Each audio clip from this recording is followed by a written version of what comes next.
এত সর্দি হয়েছিল যে মুখ একদম বেজার হয়েছিল। সবসময় কিছু স্পাইসি খেতে ইচ্ছা করছিল, কিন্তু বানানোর মতন একদম ইচ্ছা ছিল না।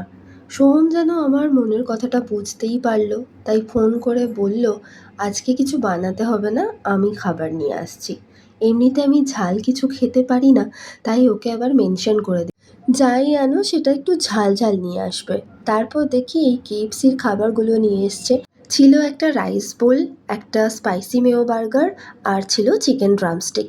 এই রাইস বোলটা ছিল সোহমের জন্য, কারণ এটা ওর বেশি পছন্দের, আর আমার তো এনি টাইম বার্গারটা সব থেকে পছন্দের। রাইস বোলেও ছিল একটা ড্রামস্টিক, এইটা ছিল স্পাইসি, তবে বার্গারটা আমার একদমই ঝাল লাগেনি।